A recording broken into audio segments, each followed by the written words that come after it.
Think what a lot of veterans who went to combat are actually dealing with now is what's known as moral injury. And moral injury is the psychological damage and shame that occurs when you have to do things that violate your sense of right and wrong. Like when you see somebody die, like it's horrific. Especially depending on how they die, whether it's like their organs being blown apart or their head, disappearing suddenly from a sniper rifle or whatever it is, or, bomb. And then on top of that, situations that, some of my friends were forced into where they had, a woman with a suicide vest rush them, and then suddenly you're shooting a woman. How do you live with yourself with that? War deals in those ambiguities all the time. And so you come back with this psychological damage and shame, and it leaves almost like a bruise on your soul. Were you too young to know you were a girl or a boy? Oh, I hated the skin that I was in. I thought I was ugly. I thought I was unlovable. I couldn't leave my house without people staring at me or making rude remarks. There is a sense, I think, or a message that many of us have received that it's okay to be a Jew as long as you're the right kind of Jew. Just imagine what it would be like for you when you get out of prison after, 10 years in there for something you didn't do. Approximately 6 or 7 policemen attacked me and put in my pocket a big quantity of drugs. If we can choose how we live well, then do we not have the right to choose how we die well? And how do we do that with dignity? There's never a moment where I am not in pain. It's exhausting. This bottom line is what it is. I was born with a congenital indifference. My arm, I have my elbow, but it was like underdeveloped from here out. 54% of those with disabilities are not working. If you're an employer, hire somebody with a disability. You won't regret it. I've learned that us neurotypical people are the people who really need to learn from neurodiverse individuals. We are the aliens of this planet. Welcome to Purposeful Empathy, a show that is dedicated to amplifying the voices of people from across the globe who understand the world needs more empathy and are doing something about it. This season will inspire you to empathize with people who are regularly marginalized and misunderstood. You won't want to miss a single episode, so hit the subscribe button now. Thanks for watching and enjoy the show. Today on Purposeful Empathy, I'm inviting you into a conversation that's heartbreaking and hopeful. My guest is Benjamin Sledge, a U.S. Army vet and Purple Heart recipient who served in Afghanistan after 9/11 and later in Ramadi, one of the deadliest cities in the Iraq War. He's lived through combat, the loss of friends, addiction, PTSD, heartbreak, and has traveled a long road to healing. In this episode, we talk about what armed conflict does to the mind, body, and soul. The emotional toll veterans carry long after their uniform comes off and why so many struggle to talk about their tours of duty. We talk about masculinity, mentorship, and the power of being met with empathy instead of judgment, and why friendship and honest storytelling can help repair the soul. If you're a vet or know one, or if you're just looking for a conversation that's as intense as it is illuminating, this show is for you. So welcome to the show, Benjamin. I am so excited to dig into this conversation because you're a seasoned U.S. combat veteran who served in Afghanistan shortly after the 9/11 terrorist attacks. And then you write in your book, Where Cowards Go to Die. You came home shattered. Those were your words. I also know that you were extremely haunted by your experiences and spent years wrestling with mental health issues, questions around purpose, and even your faith. And ultimately, you decided to volunteer for another combat tour in Ramadi, which is, considered one of the deadliest cities of the Iraq War. I would love to know at the top end of this conversation what you think listeners and viewers should know about you and your lived experience to give full context to what we're going to unpack and have a conversation about today. Sure. I think for the majority of listeners, they're going to think that I am somebody who has a different life experience from them. And that's true. But one of the things that I love to point out every time that I'm speaking someplace or talking with an audience is specifically that, suffering is a universal language and we all go through it. And so there are going to be aspects of my story that you hear and you'll probably identify with, even though you weren't in a full urban hellscape of combat. And instead, you can say, yeah, I can relate to that. I've been through this experience and that as well, too. And so part of why I wrote my book, Where Cowards Go to Die, was simply to bridge that civilian soldier divide and to help people understand the things that soldiers face, and also at the same time go, we're not really that different. And now I can get on board exactly with what this person's been through and their lived experience. And it's the same for me every time that I meet other people. So that's just kind of a little bit of a snippet that I hope that they understand, because a lot of people make the comment that I could never imagine what you have been through. And I would say the same thing to somebody else who's lived through, a terrorist attack like 9/11. I could never, to that. But there are similarities and differences that we all face that unite us. And so I'm hoping that my story unites us, as opposed to it just being another tale of a veteran who dealt with some struggles, came home and readjusted. I love that. I think that's really important because I like to define, it's not so much a definition, but I like to describe empathy as the innate trait that unites us in our common humanity. So I think that there's going to be a lot of themes that people will be able to appreciate and resonate with, despite not having specifically been in the battlefield like you have been. Okay, so that with sort of a big preemptive preamble, I'd love to hear your story in your own words. Like, I'd love to know who you were as a teenager, what drew you to the military in the first place, like, and then what happened. So I'm all ears. So I grew up in Tulsa, Oklahoma in the 1980s. So that'll date me. I'm 44. And I love my childhood. I love the 80s. I love the 90s. It was awesome. The problem that I experienced growing up was I was immediately drawn to hard rock, and then eventually moved into metal. So you don't see it right now, but like I am tattooed to the hilt. Like you can see my hand tattoo, and most of the time I dress in all black, just because that's carried over. I'm wearing a white shirt right now, but I have black pants on.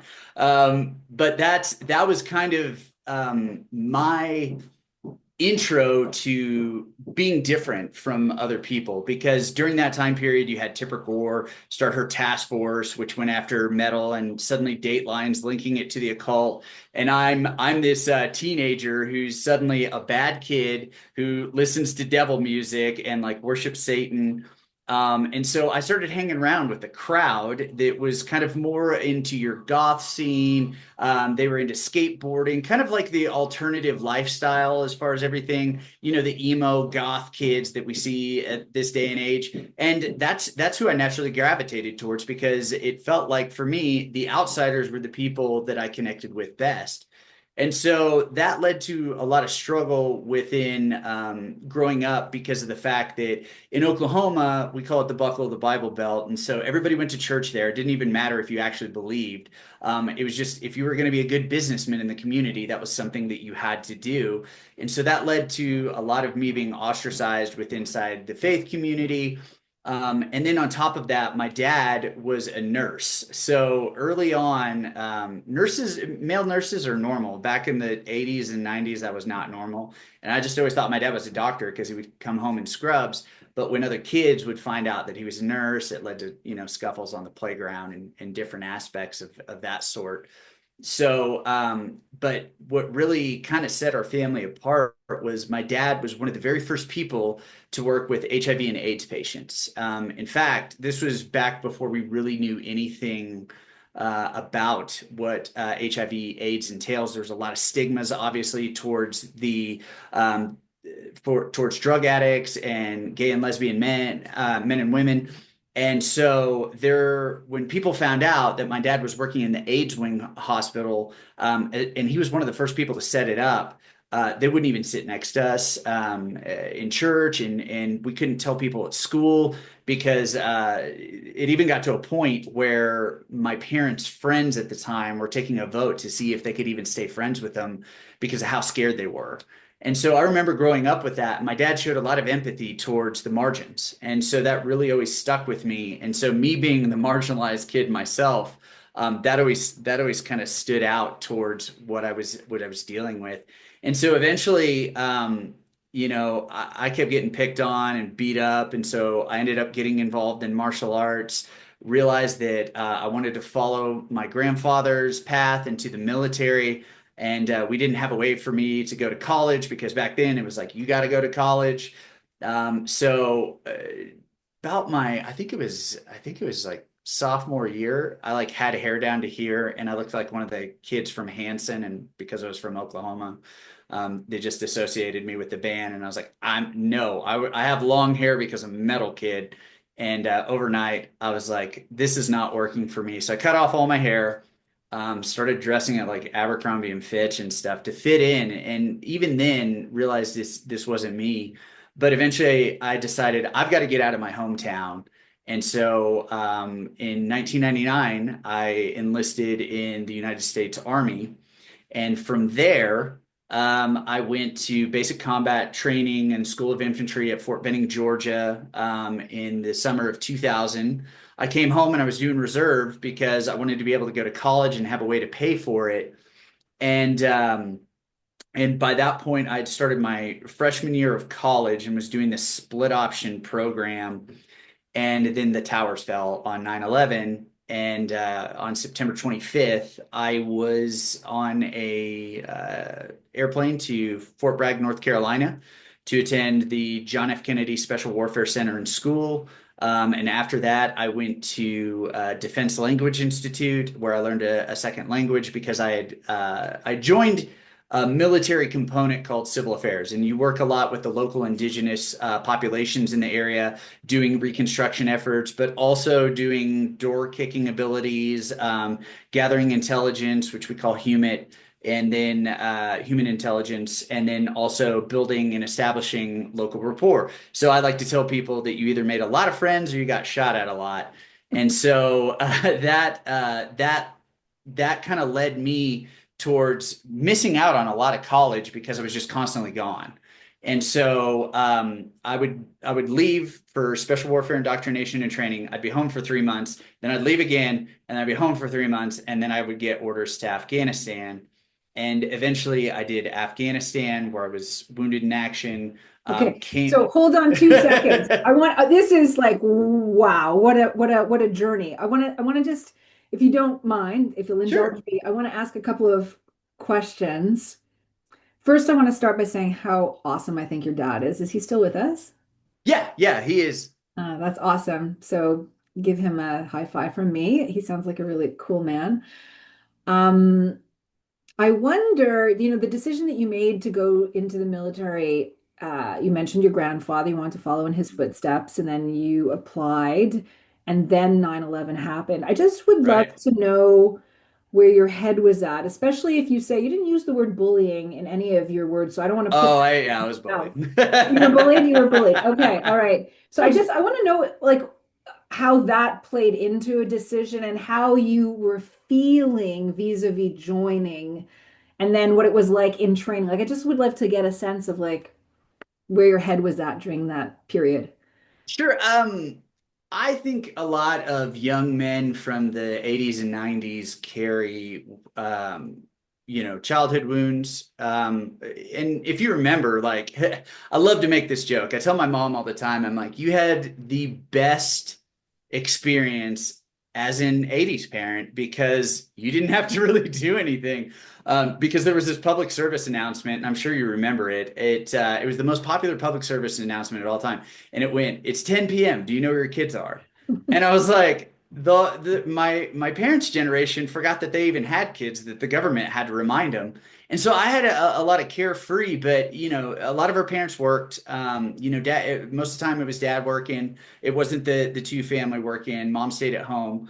And so I think for a lot of young men, it was like growing up Lord of the Flies. And so you just kind of looked to your buddies. You didn't really know how to like date women. You knew that you wanted to be strong and masculine, but you weren't really certain, like, how do I go about doing that? So you kind of picked up on social cues and what your friends said, and it led to a lot of, for me, really unhealthy coping mechanisms. And so for me, it was people pleasing, and I wanted to be liked. And I was so ostracized that because of the way that I was, it's why I cut my hair off and everything. So for me, joining the military was really kind of a backlash against everyone who had called me, had name called me, bullied me growing up. I was known as the art fag because I loved art. And was involved in like advanced and honors courses for art. And ironically, I do graphic design and web development. So that's what I got my degree in.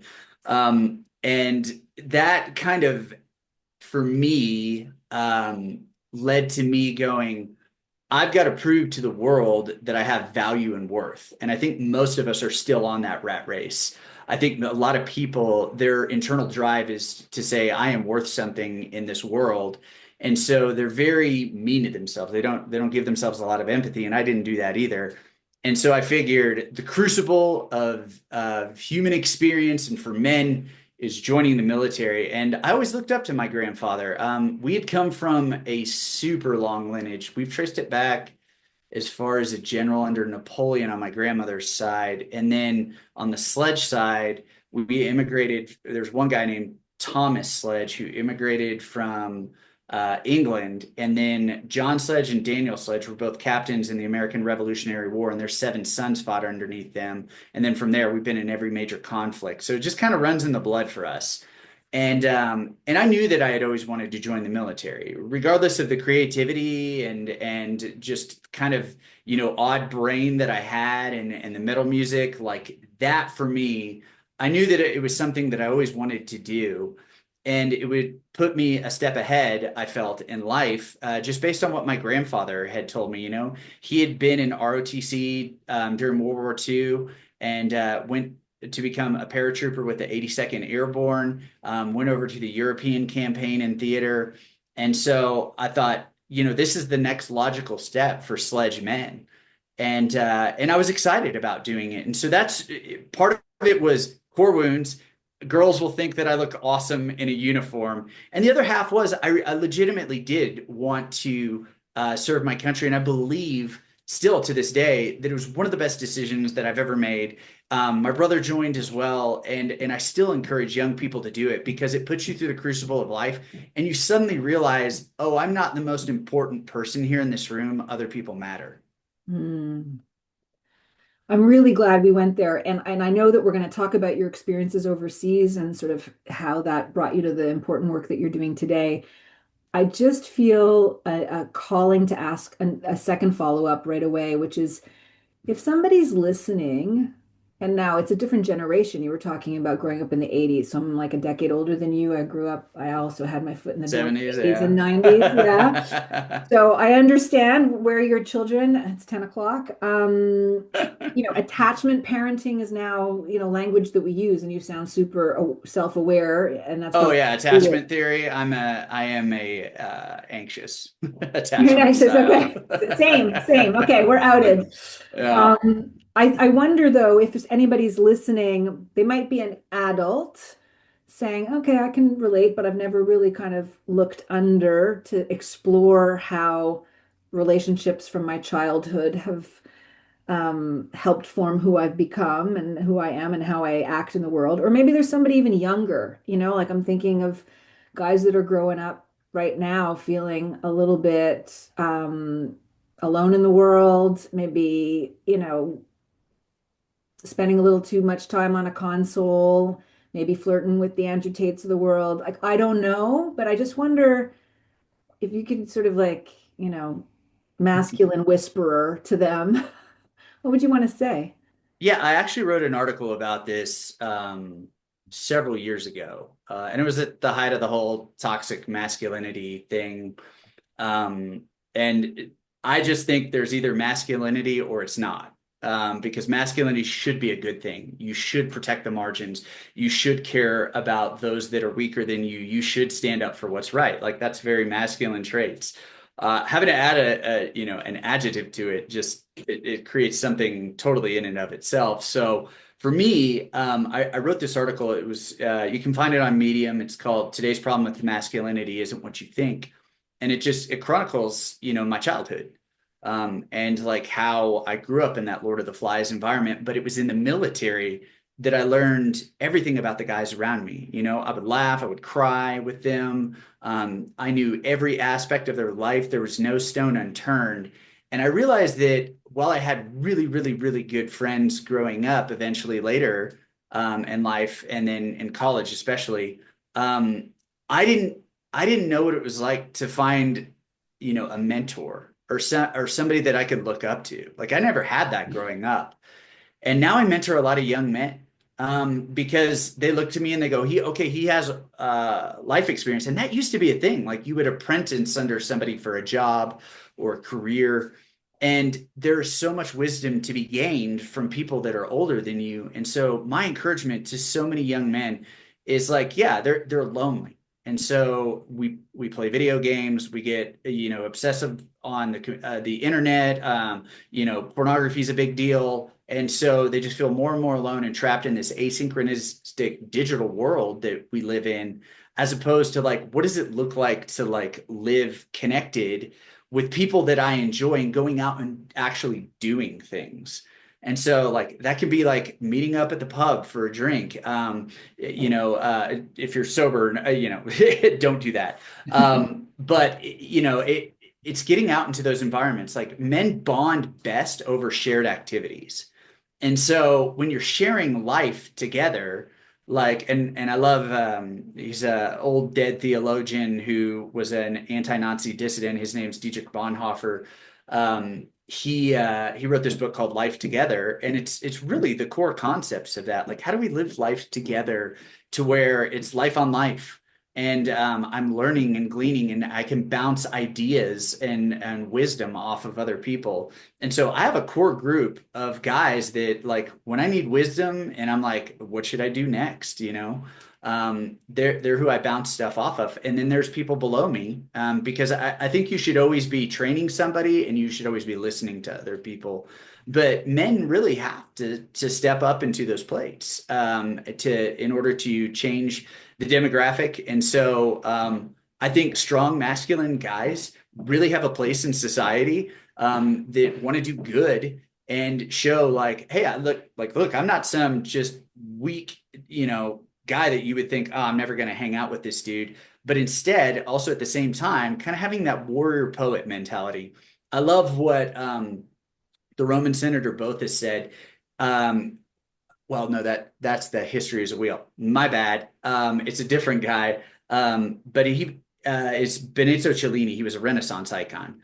And he said that a well-rounded man is a warrior, an artist, and a philosopher. And I truly agree with that. A warrior, artist, and philosopher. Kind of sounds sexy to me. Okay, that's amazing. So get off the chair, get out in the world, whether you're mentoring or seeking mentorship. That's the way to go. Okay, yes. Be straight to the point about it. If you're looking like people don't know what they don't know, if you're like, hey man, I'd love to spend time with you and glean some wisdom. Could you mentor me? And like, we do it all the time for business. Can you mentor me in business? Well, hey, can you mentor me in life? Like, I want to know what a good marriage looks like. How did you become friends with so many people or this and that? Like, ask pointed, direct questions, and that'll set the path for you. Don't leave it vague because you'll never find a mentor that way. Excellent advice. Excellent advice. Okay, so thank you. How about we get back to you're on duty. So you've been sent to Afghanistan. How are you feeling about that and what happened? Super scared. A lot of people think, I played the tough guy and everybody thinks that they know what they're going to do when they go to war. But I was on a 4-man team and I found out that I was going to this border area and we had gotten this briefing by this special forces sergeant and we nicknamed it the "You're all going to die" brief. because where we were going, it was just stars everywhere. And it is where Al Qaeda and the Taliban would constantly come across the Pakistan border and attack these small forward operating bases. And these bases were remote, they were very rugged. You lived in either a tent, so you didn't have shelter, or they would build up some kind of brick and stonework and put like a roof over the top that was just tin, basically. It's in the mountains. It's around 10,000 feet in elevation where I was. They drop mortars in, it's going to go straight through the roof. You're going to die. So we had bunkers everywhere. And if you see in the movie Restrepo or The Outpost, Restrepo's documentary, it was a lot like that. So we lived in this valley and they would just dump, mortars and rockets, and you burned your own feces. So if you've ever wondered why a lot of us have health issues or cancer, or I have asthma now, it's because we were inhaling like all these burning trash and feces and everything. So it's very rugged. I would shower every 3 days when I could get some water, and it was usually cold well water. Lucky to have hot water. The longest I went without a shower was 21 days, and that was because I was outside of the wire. And at that point, you're just nasty. You don't even know that you smell. People get shot, people get blown up. You're also dealing with locals that are dealing with that. So I was really afraid because I had heard this was the case and come to find out it's true. So I really tried to get a headquarters job and get out of my 4-man team, even though I had trained with them, because the fear had started to take me. And I'll never forget, my team sergeant was this burly guy named Paul Gonzalez, and he's still in the military. He's in my book. He's all over it. He's a guy who I just look up to, who mentored me, who took me from kind of an idiot frat boy at the time to a well-seasoned non-commissioned officer. And he found out about it, and so he sat me down at this bench near this area called Thunderdome. And Thunderdome was like all the scrap metal on Kandahar, where they had kind of like the Taliban's last stand, and all these soldiers had built like kind of this wreckage. And when there were squabbles, they would go in and beat the hell out of each other in there. So I thought he was taking me in there to just beat me, but instead he sits me down, and my nickname at the time was Hollywood. And he said, "Hollywood, I heard that you asked to stay behind. Can you tell me why?" And like, I couldn't even look at him. So I keep picking at the desk, or the park bench kind of thing that we're at. And he finally, he kind of drops the, senior sergeant, Iceman tone. And he goes, "Hey, I want you to look at me real quick." And he goes, "I want to let you know I'm afraid too." And he was newlywed. He had a newborn at home. And so he tells me, every day I wonder if today, when we head out to the border, if it's going to be the last one. And he said, and that, my wife, she ends up a widow, and my daughter ends up basically an orphan, never knowing her dad. And he goes, "That's a real fear." But then he stands up and he puts a hand on my shoulder, and he goes, "But I want to let you know, courage is doing the right thing even when you're afraid." And he said, "Tomorrow, we're all going to be afraid, but we're all going to get on that chopper and we're going to make it home together." And then he just left. And after that, it gave me the kick in the pants that I needed, but also like the courage and fortitude, and him being empathetic enough to acknowledge, my fear and his fear, to go, if he's afraid, then I can be afraid, and we can all do this together. And so I got on that chopper and I headed out to the border. What comes to mind, I'm like really touched and moved by that story. I think about the work of Brené Brown, who says, and she's worked with military people, and she's like, there's no act of courage that doesn't take vulnerability. And I think vulnerability is such an under-celebrated capacity that we have, and especially I think among men, because it's just seen as like weakness. But he, in knowing what you were feeling and sharing his own vulnerability, gave you and maybe himself a little bolster of courage that was needed for the next day. Like, what a powerful story. Yeah. And I mean that's the beautiful part of Men at War is you get all the vulnerability and you get all the callousness too, which is kind of fun, because he was vulnerable enough, and then you could make fun of it afterwards. So we ended up having this thing called the "Don't Die" policy. So when I was afraid, he'd be like, "Sledge, remember, just don't die. Adopt that policy." And so we would always laugh about it, and it created humor. And it was kind of more that callous joking that soldiers do with one another, where we'll say the most horrible things possible to one another, but no, deep down, it comes from a place of I love you enough to tease you, but if anybody else does it to you, I will kill them. Right. Kind Yeah, of no, thing. fair, absolutely fair. Okay, so I wanted to ask a question about you. You're the recipient. You've been awarded the Bronze Star and a Purple Heart. Congratulations. Well, I like to joke that the Purple Heart is my enemy marksmanship award. Right. That's another frame for it. Yeah. Okay. So then I don't know whether or not this is No, it's totally okay. Yeah. I talk about this all the time. Yeah. Okay. I was going to ask you what those honors mean to you, and maybe sort of what's behind the scenes in order for you to have been awarded those, if you care to share. Sure. So I have a Bronze Star, Purple Heart, and then 2 Army Commendation medals, which are just below the Purple Heart. So the Purple Heart was when I was wounded in action on December 10th, 2003. Like I said, they would rocket and mortar the base and really try and overrun us at times.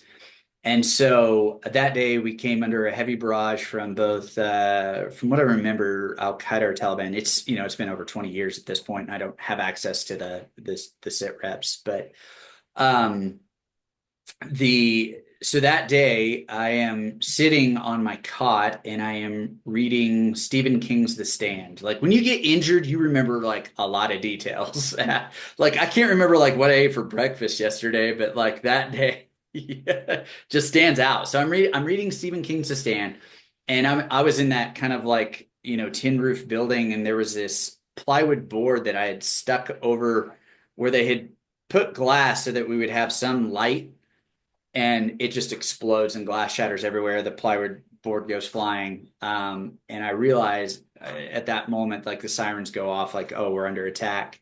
So another couple rounds come in, I'm throwing on my body armor, and I'm literally sitting in what we call ranger panties, which are like really, really short shorts. That's like what we like to rock in the military. And then like my stained brown t-shirt that was my underdressing for my uniform. And I don't have time. It's the winter. It's cold. I don't have time to do anything else except get that on and get out the door because it had landed so close. And when I get outside, the base is in pandemonium, and I run into this medic frantically working on a young Afghan boy who had been hit with a piece of shrapnel in his chest.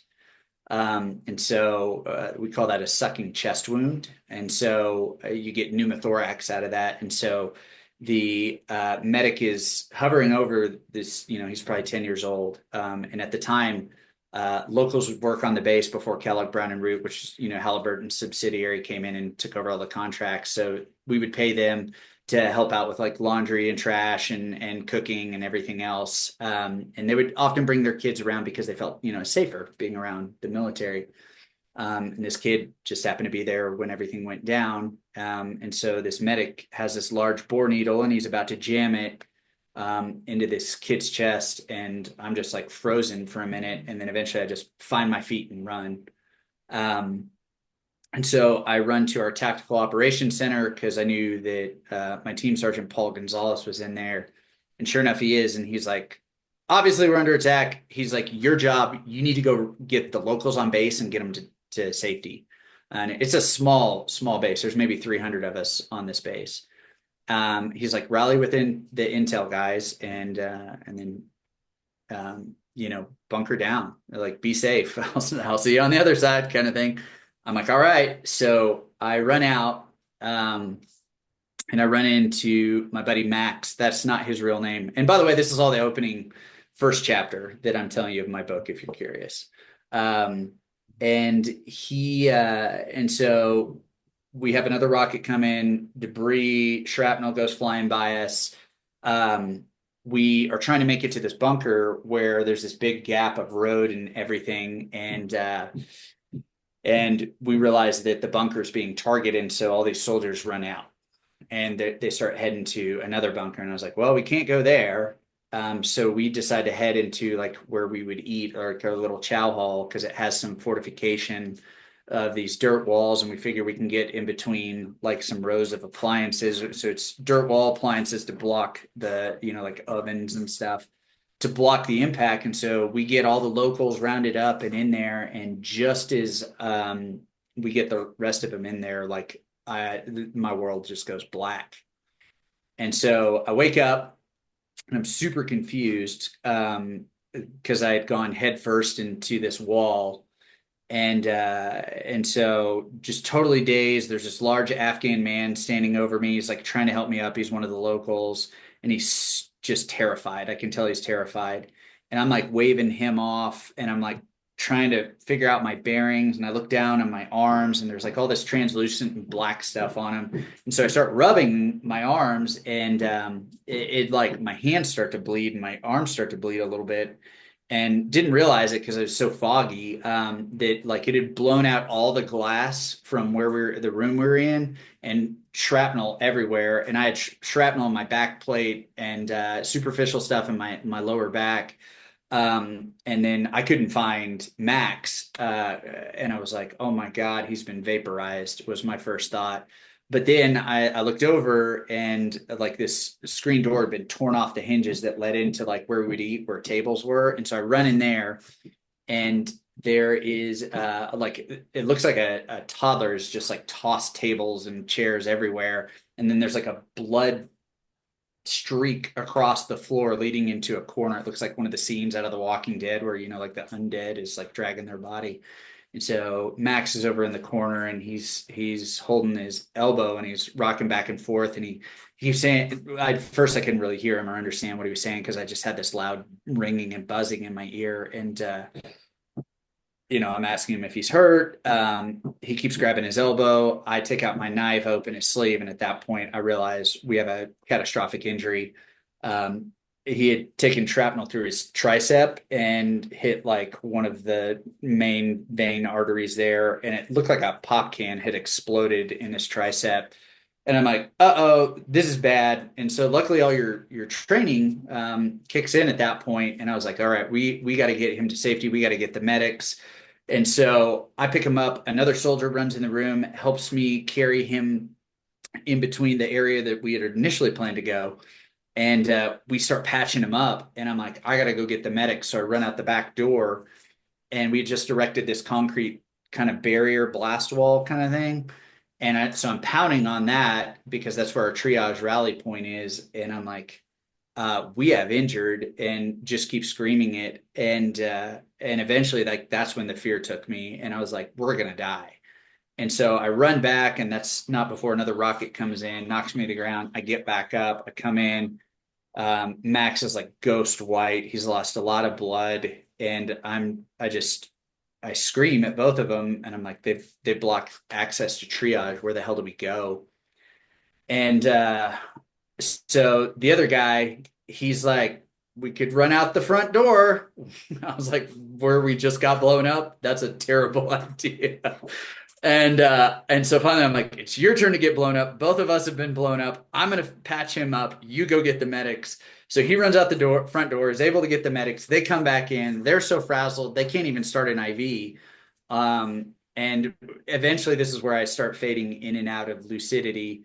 And it is recounted to me like secondhand, but we called in a 9-line medevac, let them know we had injured waiting and ready. We got a litter, and then all four of us carried him out to the helicopter, got him loaded. And then that's when Paul found me, and I was just covered in blood, really confused, really dazed, like I'm having word salad. So, at the time we didn't know anything about traumatic brain injury. So they just thought, oh, he's got a pretty severe concussion. from the impact of the blast. So we're gonna have to keep them up for 24 hours. So that was wild too. And you start seeing some really crazy stuff at that point. So for my actions that day, I was awarded the Purple Heart for wounds received in action. And then they also put me in for an Army Commendation Medal with a Valor device, which is for heroism under fire. I didn't feel like I deserved it. They actually, one of the former Secretary of Defense, Lloyd J. Austin, downgraded it to just Army Commendation Medal, which has always confused my friends in the military, and they're actually looking at reviewing it right now. So that's what happens when you're younger enlisted. A lot of times younger soldiers will not get the awards that they deserve because they are of lower rank, and I was at lower rank at the time. So yeah, that is how I got the Purple Heart. The Bronze Star, that was for my actions in Ramadi.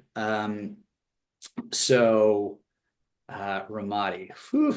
Okay, this is going to be a little bit long. Did you have any questions real quick before I get into Ramadi and the Bronze Star? Yeah, so I just want to take a moment to pause because like I'm feeling like the rush of just like picturing myself in that circumstance and just breathing really shallow. Yeah. Like, holy smokes. It's like the visuals of war movies come to mind, right? Like it's really that fast. It's really that intense. It's really that chaotic, I can imagine. And you're human beings and you're trying to like manage all of that. Like there's no wonder so many people who have seen combat up close have post-traumatic stress, right? So before you speak about Ramadi, could you speak about the echoes of some of the experiences, like what you just described, and then maybe there were others, like how you integrated that and processed that? I mean, it sounds so overwhelming to me. Yeah. So, and I'm sure we'll get into this. When I dug into my mental health coursework, I didn't really understand what was going on to me. We had created a catch-all for everything. Post-traumatic stress. That's what it was. That's what everybody has. That's what they had labeled it. You know, back in World War II and World War I, it was shell shock, and then you would have post-traumatic stress develop in Vietnam. But the thing that I discovered is post-traumatic stress is it's a reaction to an external stimuli, a stressor. So obviously, like for me, I didn't like fireworks for a real long time.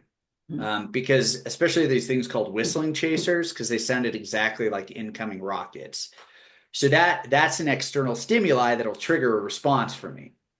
And so, you know, for some people, it can be a song that they heard while they were on deployment. I heard this one comedian talk about like how he got blown up listening to the Backstreet Boys, and then he just fell apart in the middle of a supermarket because the Backstreet Boys started playing. He's like, suddenly I'm getting bounced around inside of a Humvee and blown up. And so those things make sense, obviously. And one of the processes that you can do is exposure stimuli, which is what I did. Small incremental exposure to the stimuli to desensitize yourself to that. So like little bits of fireworks and poppets and everything. And now I'm good. And I like 4th of July, and I didn't want to be limited by that, but I was for several years. I would go to Las Vegas with Max just so we could stay inside a casino and just hear ding, ding, ding, ding, ding, like just tons of different noise that wasn't an explosion, knowing that we would feel okay. I think what a lot of veterans who went to combat are actually dealing with now is what's known as moral injury. And moral injury is the psychological damage and shame that occurs when you have to do things that violate your sense of right and wrong. I think every human being knows that killing another person is in some way, shape, or form incorrect, if we can just put it mildly. Like we know that we're not really supposed to kill one another. And yet war is an inevitable part of human nature and psyche. We could build the most advanced species and utopia on Earth, and yet for some reason we cannot get rid of a man's capacity for violence. And so within that, I've always thought there will be wars, and it's a sad state of the human condition. But because of that internal drive where we go, well, we shouldn't kill one another, and yet this is something that we do. It does things that violate our sense of right and wrong. Like when you see somebody die, like it's horrific. Especially depending on how they die, whether it's like their organs being blown apart or their head, disappearing suddenly from a sniper rifle or whatever it is, or, bomb. And then on top of that, situations that, some of my friends were forced into where they had, a woman with a suicide vest rush them, and then suddenly you're shooting a woman. How do you live with yourself with that? And those are the questions that most of us do. And war deals in those ambiguities all the time. And so you come back with this psychological damage and shame, and it leaves almost like a bruise on your soul. And Dr. Jonathan Shea is the clinician who coined the term moral injury. And Bright Divinity right now is doing kind of the leading research on it in their Soul Repair Center.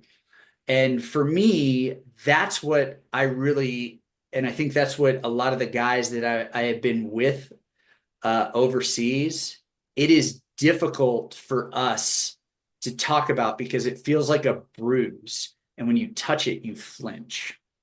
And so that's why it's very difficult, I think, in many of us, and why we still carry those echoes. Because it's like you can close your eyes and still visualize it. And the way that I explain it to people is I was like, if I close my eyes and I think about it long enough, it's like there's somebody inside my head that is just screaming at me and knowing like this is all wrong and how did this happen and it's all crazy. And then you open your eyes and you're back in the normal world and you're like, whoa, what just happened? That was not cool. So that for me is kind of, I think, more of the echoes of what people deal with. And instead, they've started labeling it complex post-traumatic stress disorder, when really, if I'm triggered by something, sure, that would be post-traumatic stress. But if I'm just going about my day-to-day life and these thoughts are interrupting, that's moral injury.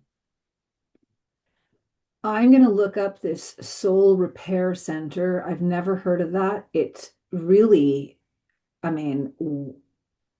doesn't it make sense that something like that should exist? And your story or what you were just describing reminds me of a conversation I had with a woman who does a lot of work with prisoners, people who are incarcerated, and how, if they grew up with ACEs, adverse childhood experiences, poverty being one, abuse, neglect, that they are more likely to end up in prison because their life circumstances kind of funneled them down the way. She's not absolving anybody of self-responsibility, and that's part of the program in the prisons that work she does.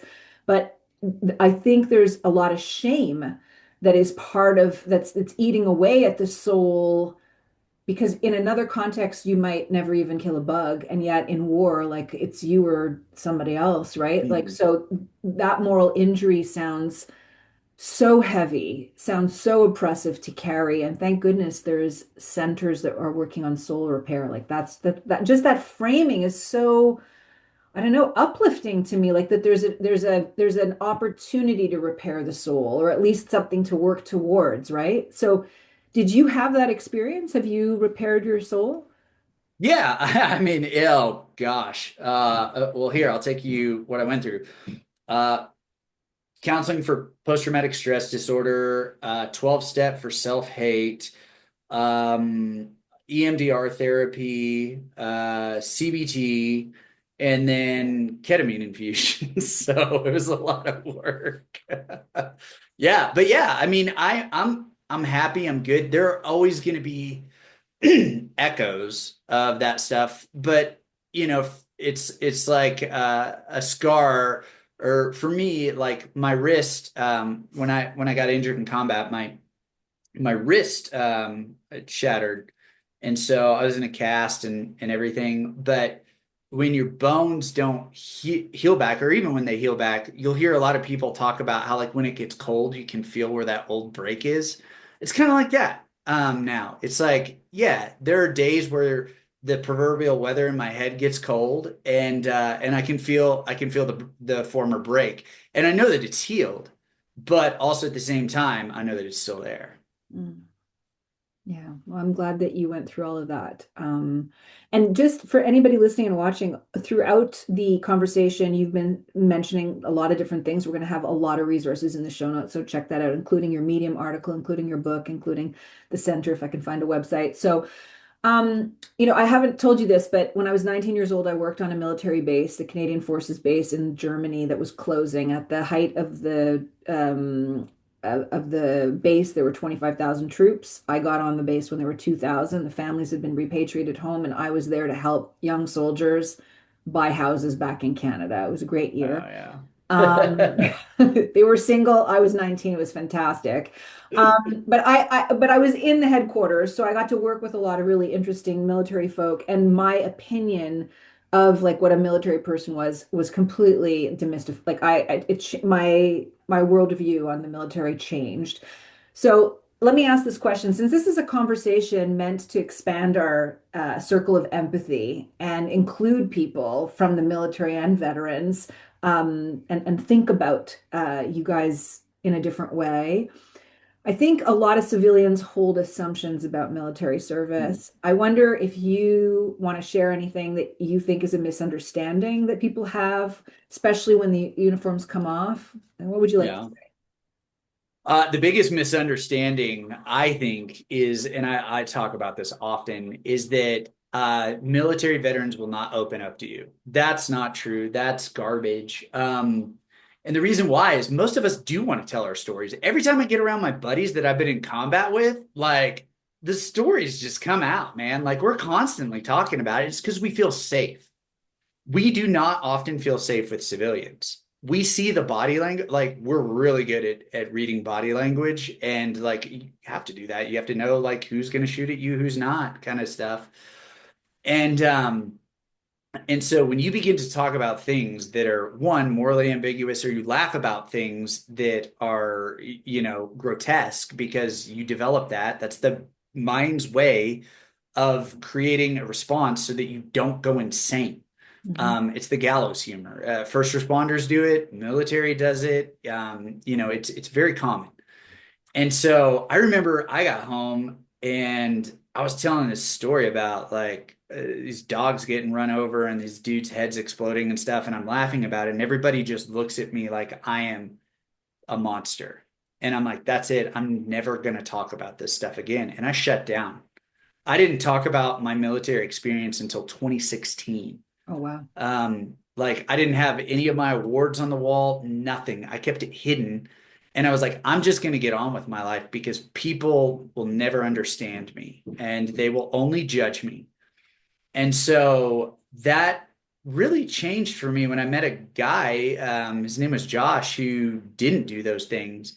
And he was very empathetic. Like, I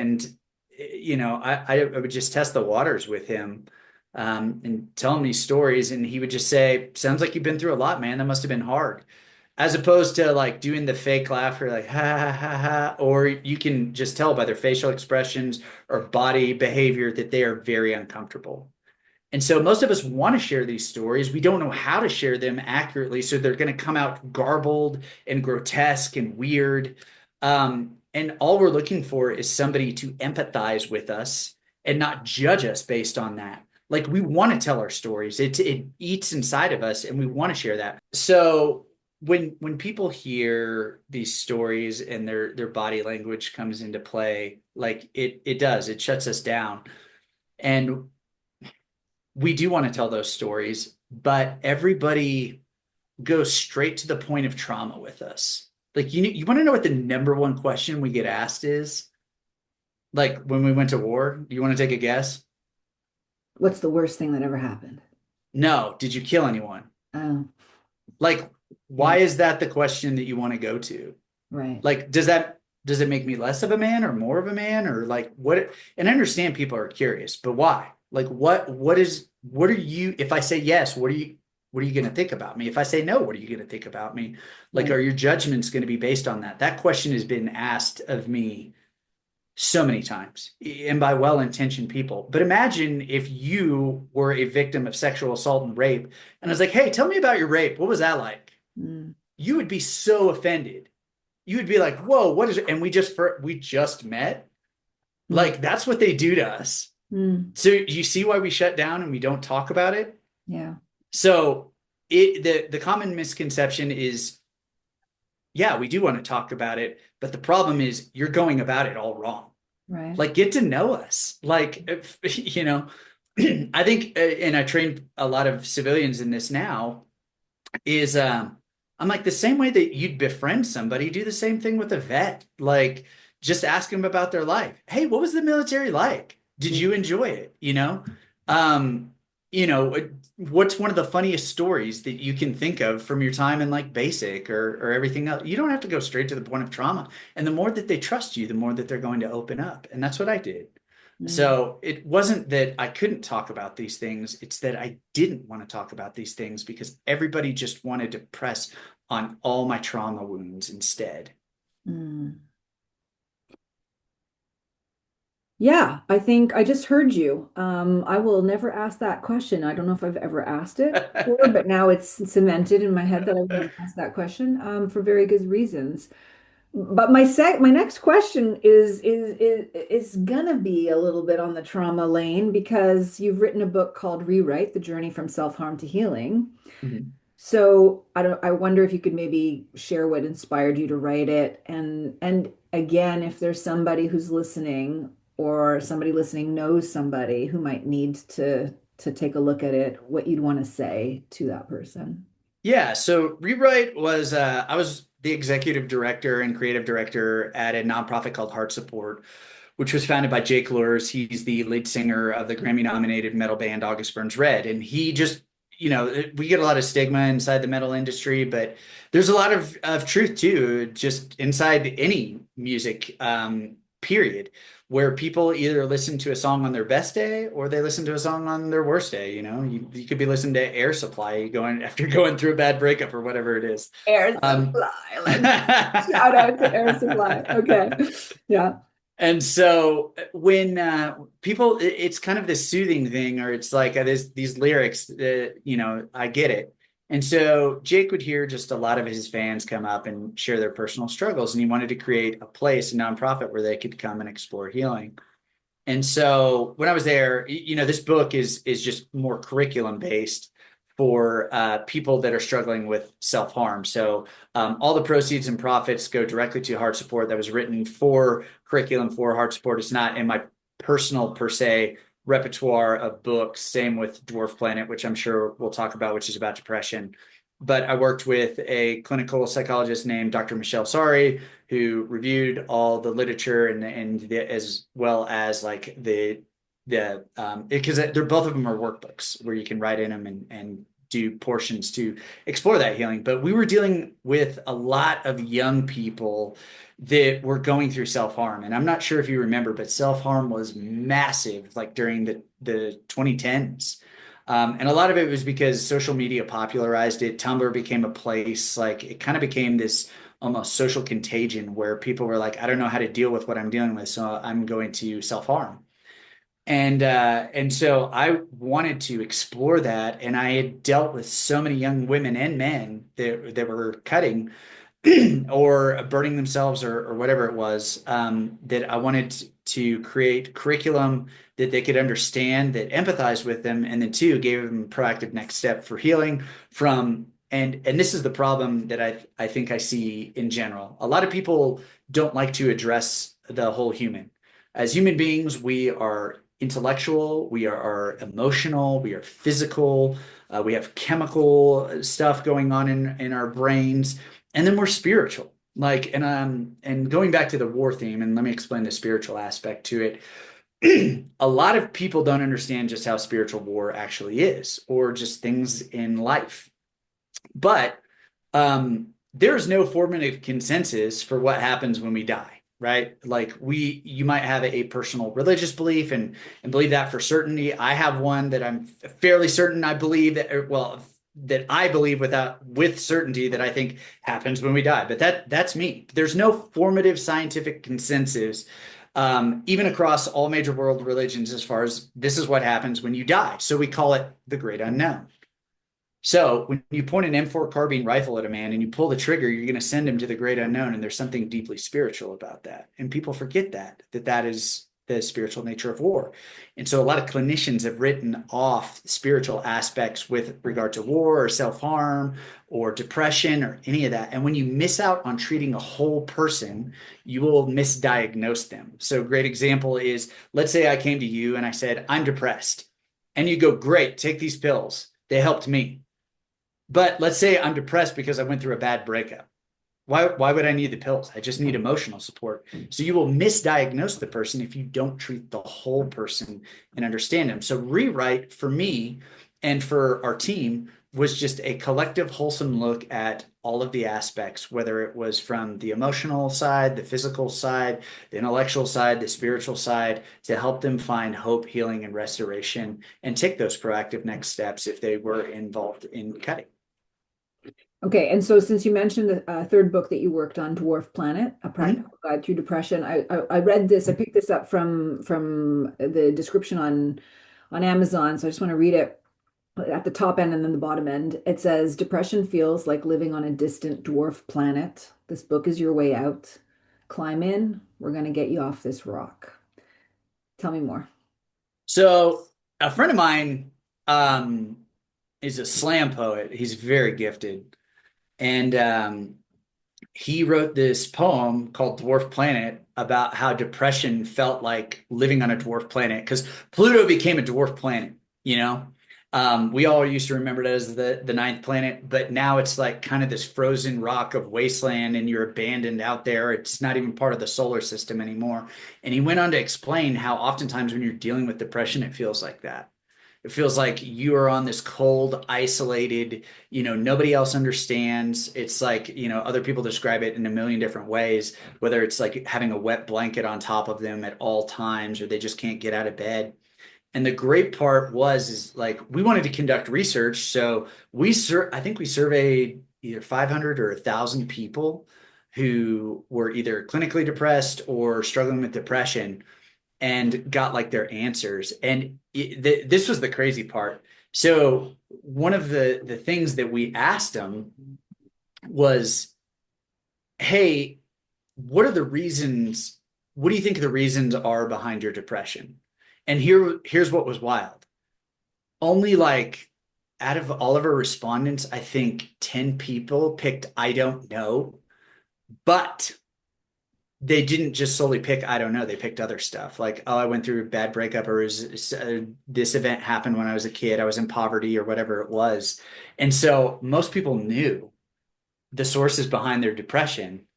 And so once we were able to help them identify them, we were able to help them get out of it too. So it was a really cool opportunity for us to help people transform their lives and get out of and empathize with them too, specifically because they said, oh, depression feels like this. So we would explain this in the workbook, like, oh, so if your depression feels like this, and this, then here are some proactive steps, and here's this, and this is what's helped other people. So it became a really powerful workbook for a lot in our community.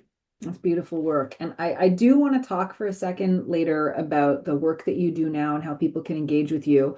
But I want to circle back on your narrative. So you shared with us what happened, or some of what happened in Afghanistan, and then you came back and your words shattered, questioning life, maybe going through what was the soul moral injury. Moral injury, yeah. And then you went to Iraq after that. So I'd love to know what your healing journey was and what pulled you back into that space again for new engagement. So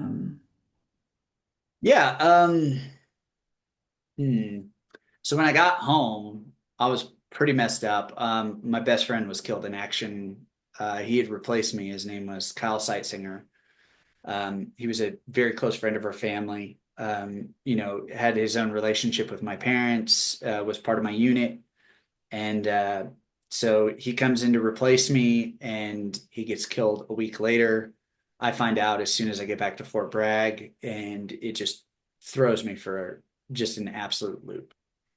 And so I'm dealing with the loss of my best friend in combat, everything that I've seen, being wounded in combat. And I start to spiral and struggle. And, this is prior to the opioid epidemic. And so I was still on painkillers, from my injuries. And so I would just take my records and show like all these doctors who thought that they were doing me a favor. I've run out, like all this and that. And they're like, oh, yeah, we know. We'll take care of you. And then when that gig eventually ran out, I just started buying from dealers on campus and elsewhere. And so I got hooked pretty quick on, the opioid train, because I realized that I could numb out of what I was dealing with.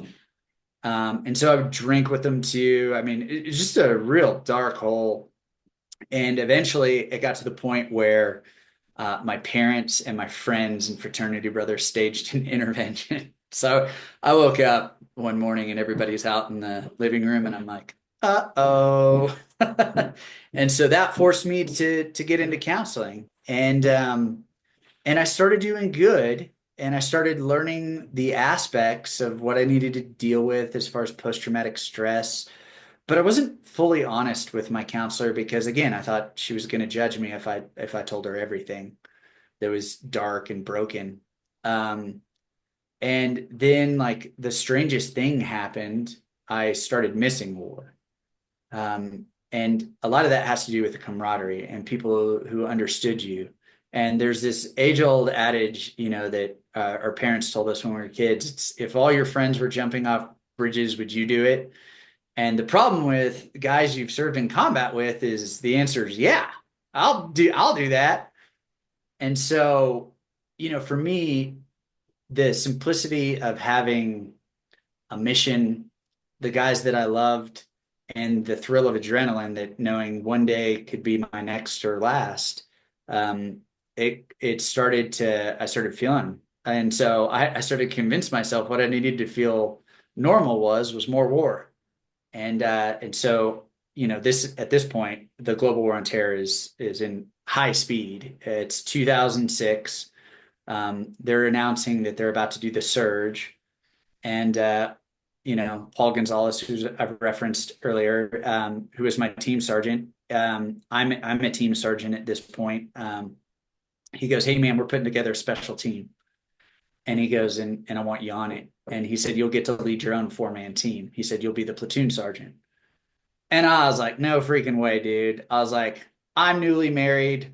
I'd married this girl that I met in college. And I was like, you have a new baby. You can't seriously be entertaining this. And then I saw he was serious. And I was like, oh, man. And he's like, all these other dudes that were on a deployment are going. He was like, think about it. I was like, I'll let you know by end of the day. And he knew he had me. And so I volunteered and went home and told my wife, hey, I'm getting deployed. And so she was like, hey, I want to move to Houston, Texas, so I can be with my family, because at that point we were doing 15-month deployments and then the build up. So it's not just, I get orders the next day and go. You have to train up. So I'm doing everything from JRTC, which is Joint Readiness Training Center in Fort Polk, Louisiana. So I'm out there for like a month doing my thing. I'm out at Fort Bragg. I'm going to Fort Dix. Like, I'm all over the U.S. training to go to combat again. And then eventually you leave. And so at that point, the whole deployment for me was almost 2 years. So you're training to go to war, you're preparing to go to war, you're preparing to kill, you're like all of it. And so we landed in Ramadi, Iraq, which was the most violent city on earth at the time. From 2006 to 2007, it accounted for half of all daily attacks that happened in the entire country of Iraq. And from 2006 to 2007, it accounted for half of all deaths that happened in the United States Marine Corps that year. So it was the epicenter of hell, the epicenter of fighting. It's kind of famous now. So I landed in the Battle of Ramadi. I was just in January with over 1,200 veterans of the Battle of Ramadi at Fort Bliss, Texas, to put up a new memorial for those that we lost in the Battle of Ramadi. And then just to get together again. And it was so good and it was so much fun. And I got to be part of the planning committee. There were guys that I hadn't seen in 20 years, but the movie Warfare that was done by A24 takes place in Ramadi, Iraq. And I will verify that the accuracy is dead on. for it. That was just like what they show is just like an average day for us. We nicknamed it the meat grinder. And so it was literally the Wild West. It was running and gunning and trying to stabilize the area and trying to root out ISIS and Al Qaeda and working with the local populace and the sheikhs to give them control of the city so that they could take over it and we could leave the country. And I mean, it was brutal. And I mentioned this in a talk that I did the other week, but I said, do you know what it'll do when you lose 10 of your friends or see them killed before you're even 30? Like what that'll do to a human being? It'll mess you up. And so Ramadi was just, I mean, slinging lead, trying to stay alive, and just going from house to house, and then also working with the locals, trying to help them, trying to get them fed, trying to, do what's right. And eventually we had success. We became the shining star of the war effort because we went from the most violent city to the most pacified one. And we worked to restore like all the creature comforts, water, sewage, electricity, trash. We made sure that the Iraqis were the ones that were in power and not us, that we would just do presence patrols with them by the end. But it came at a high cost. I had always been gone. And so 3 months prior to going home, my wife called and said she was leaving. And that just threw me for a loop. And those are the last 90 days are really some of the most dangerous days because you can get complacent. And so one of my other sergeants pulled me aside and he was like, hey man, you know how sorry we are that your wife left. He goes, but we're still on mission here, man. And he said, if you don't pull it together, you're liable to not just get yourself killed, but get us killed too. So I need you to get your head in the game. And so like I had to stuff a lot of stuff down. I had to deal with, grieving my marriage. And I think one of the coolest moments that was just because I mean, your whole thing is empathy, was my first sergeant.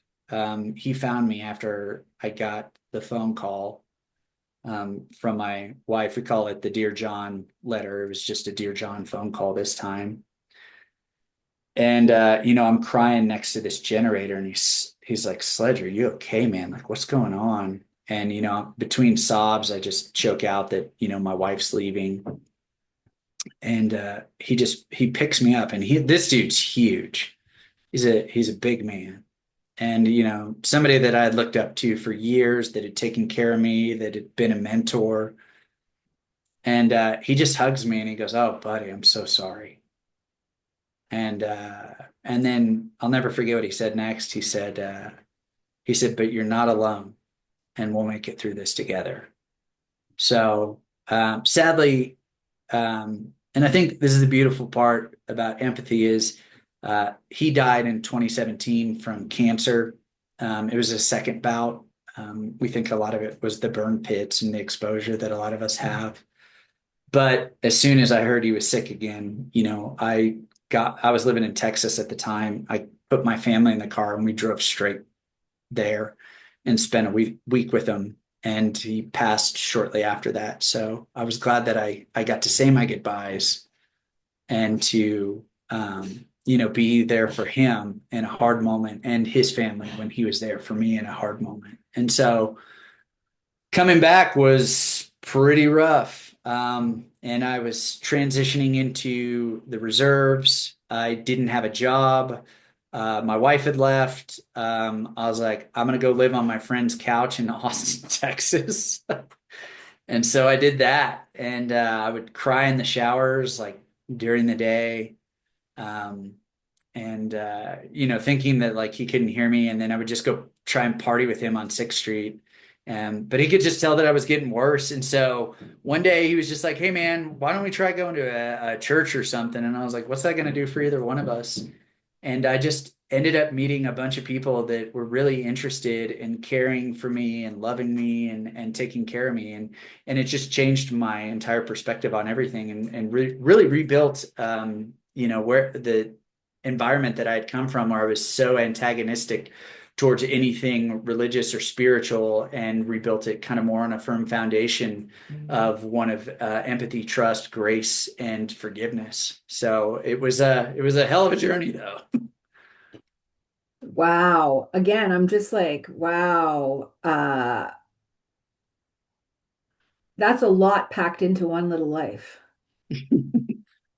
I am sorry about the wife. I am glad that your family took the journey with you to visit. What's his name before he passed? That was Greg Shanahan. Greg. So, And then at the beginning of the story, if you feel like it, was his name Brad, your best friend that you lost? Kyle Seitzinger. Kyle. Can you say a little about Kyle? Yeah. So we actually just celebrated the anniversary of his death. It was January 29th of 2004. And so that guy, I've never met a guy who had more zeal and zest for life. I mean, he was crazy. And I write about this in my book. Like, he would so even when I was gone, he would go visit my parents, and they would always like do salmon together. Like they would grill and smoke salmon together. It was like their dish that they like to have and hang out. And so he would stay the night in the guest room. But every time he would walk in the house, like he would moon my mom. He would just drop his try and moon my mom. And my dad would be there, and he's like, Kyle, damn it. Like, so it was, I mean, but I remember he would just like blast tunes, roll down his window. He was always laughing. Like, his joy was infectious, was the thing about him. And I think the world's a little bit darker without him in it. Because you don't see a lot of guys like that anymore, where nothing got him down. Like, he was just always one of those happy guys that, and he had been in the Marines prior to joining the Army. He was an embassy guard down in Rio de Janeiro. He spoke Portuguese. And I think the real beautiful part is Kyle wanted to be a writer and a journalist, and he was going to school in Oklahoma, and the college that he was at renamed the journalism wing to the Sightsinger like School of Journalism, because that's what he wanted to do. And so he was already doing that. He had gone down to Panama to, I think, cover like the Miss Universe pageant, and brought my mom back this stupid, gross fresco like painting that was like this. And she was like, I'm never going to keep this. And now it's like a ghost that haunts our house. It's proudly displayed and completely out of place. But he wanted to be a writer, and now that passed on to me. And I've done investigative journalism. I've written for major publications, ranging from, I've had stuff appear in New York Times to like Fox News, and I keep there's a photo of him that sits next to my computer that I always look at, and it's just a reminder, of the life that he wanted. I try and carry on now, and my son, Aiden, is kind of an homage to him. His full name is Danton Kyle Seitzinger, and so he always went by his middle name. And originally, my wife and I were going to name our son Danton, but we know he'd go by Dan, and so we were like, I don't know. And so we decided to spell my son's name Aiden, A-I, and then D-A-N for Danton. Kyle sounds pretty awesome. Oh, he was a metalhead too, so we got along great. Although very loud in the house, I imagine. Mm-hmm. Yeah. Benjamin, you're a natural storyteller, and I have so enjoyed every minute. We have gone over the hour. Do you have time for 3 questions? Sure. I'll do them rapid fire for you. As you please. So the military culture, okay, is often sort of seen as about, mission for sure, and strength and endurance, and all of these kind of like really kind of strong words. I wonder if you think empathy has a role in the military, and if empathic leadership is an oxymoron. No, it definitely does. I don't think you can be a good leader without being empathetic towards your troops. Like, a great example is sometimes you'll get a leader that just sucks. Like they can be an officer or a non-commissioned officer. And part of being empathetic is listening to the needs of your men. Like, hey, sir, I'm going to go to bat for my guys because they're worn out and they need a day off. And I'm going to tell you to go pound sand. So it's that strong empathy. It's empathizing with your troops, but doing the right thing in that process. It just looks a little bit different. You know, we tend to be the more gruff or like what, however, but also at the same time, we like to say, if you take care of Joe, Joe will take care of you. Which means if you take care of your younger enlisted guys, they will take care of you. They'll do what you say. And part of that is being empathetic, like knowing their life stories, where they came from, what are the challenges that are going on in their lives? Like, because a lot of times they're not doing dumb stuff just to do dumb stuff, like getting in trouble. It's because there's other stuff going on underneath the surface. Now, granted, there's sometimes we just do dumb stuff to do dumb stuff because it's the military and we like doing that. But usually if you have a soldier who's getting in trouble, there's an underlying factor there, and that takes empathy to understand. And so it just looks a little bit different. I think people misunderstand it and they just think that we're going to be left, right, left, or like do what I say and all of this stuff. But part of that is understanding and recognizing what the core and the surface is and listening to the needs of your men and your soldiers. And when you do that, you become a strong leader and they will follow you anywhere. And I think one of the greatest compliments of my life has been that the men that I served with in Ramadi have just continually told me we wouldn't have made it through had it not been for such a strong NCO Corps, which is non-commissioned officer, that cared about us. And I hear you, and I'm like, those are almost excellent words of advice for parenting as well. Mm-hmm. Yeah. Yeah, I work, I try and really validate my children's feelings. And sometimes, feelings are a fever. They're gonna pass. Sometimes they're goofy. But like saying, I think one of the things that I didn't really have, or most of us didn't have growing up, was, stories from our parents' lives that we really grasped and understood. It was like I would get bullied at school, and that was just getting bullied at school. Whereas I'll talk to my son and daughter now, and I'll be like, I know what that's like. I know what it's like to be disappointed. Let me tell you a story from my life. And that way I'm able to empathize with them and sympathize with them and show them dad's been through the same thing and I understand what you're going through and it'll be okay. Yeah. Yeah, that makes sense. Okay, penultimate, circling back to the beginning of our conversation where you were really clear to say, look, I lived in the military, you might not have the same experiences, but we're going to find common ground through a lot of what I say. Okay, for the listeners the whole purpose of this podcast and this series in particular is to widen our circle of empathy. So what would you like to say to anyone listening or watching who could show up differently for anyone carrying invisible wounds? What would you like to whisper to them? It's the same thing I said before, like make friends with them, like have a veteran friend. Like if you live in Canada, make friends with the Canucks. They're great. We served alongside them. We love them.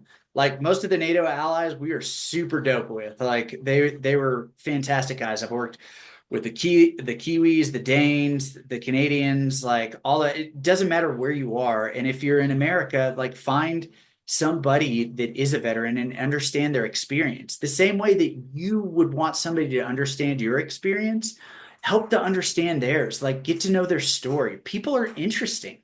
It's just, it takes time to pull all the little nuances out of us. So don't give up if they don't offer up that information in just one day. Give it time, give them grace and keep digging. Like the same way that you would make a friend and begin to learn everything about them, do the same to them. I think in that way, you'll find a lot of common ground because as I've shared my story, I have this girl that I worked with for a long time, and she was the victim of sex trafficking and sexual abuse, and I was like, this story is nuts. And I was like, I could never have gone through that, but both of us had suffered, and so we understood each other's suffering. And I remember at one point I brought up, I was like, yeah, I went into this environment. I don't even really remember it. I said I kind of blocked it out because it was so grotesque. And she said, oh, I did the same thing. And we were able to, connect, even though we had totally different experiences over something that had happened to both of us, just in different circumstances and situations. So the more that you get to know somebody and know their story, the more that you're going to be able to empathize with them. And that's all life really is it's a collection of stories that we are each living and going through. And it's why cavemen, put down stories on walls in the beginning. They wanted to convey that so that people would understand. And that's the power of your story too. Your story, even if you think it's lame, has the power to connect you with other people. And that's the most empathetic thing that you can do. But you, Benjamin, are a masterful storyteller. And again, we're going to have all the information about how to get in touch with you and read your books and watch you on videos in the show notes. Thank you for all the time we've spent. I always end the show with the same question, regardless of the guest. And that is, can you share a time in your life? It could be on the fields, it could be back in high school, it could be yesterday, when you were on the receiving end of empathy and what that meant for you. Well, I would go back to Greg, when I was there in Ramadi, and my wife had left. I am at the end of my tour. I am miserable. And here I have this big, strong man just wrap me in his arms and say, we'll make it through this together. That did so much for me, to say, hey, buddy, I got you. And what's funny is I tell that story in my article about, today's problem with masculinity isn't what you think, because it was a specific moment where somebody cared enough about me to be empathetic and to say, you're not going to go through this alone, and I'm here with you. And so being on the receiving end of that just made me want to do it more for other people, and especially the veteran and military community. Once I realized that many of them wanted to share their stories and wanted to be heard and needed an advocate in their corner, I think one of the coolest things that I've gotten to do in writing my book has been to tell their stories, because it wasn't about me. It was also about them.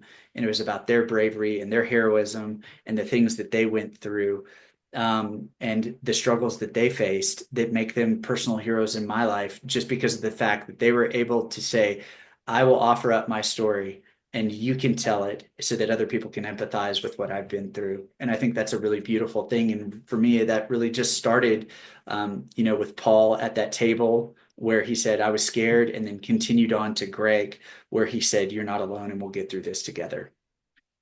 I don't know how I found you, but the thorough line of empathy through all your stories, and the fact that you're just articulating it so well. I mean, I always end the call by saying, let's just turn up the volume of empathy in our lives just a little bit more, and we'll all benefit, right? And wouldn't the world be a better place? I mean, I know you said we'll always have war, but be nice if we didn't. Yeah, believe me, the soldier above all prays for peace. Like, we've seen it. We don't want to experience it. Early when you're young, you're kind of optimistic about it, and they're like, oh, this is what I trained to do. And then you see it up front and you're like, nobody should ever experience this. And so my hope is that, and I think for many of us who fought overseas, our hope is that the world does become a more peaceful place and people get along.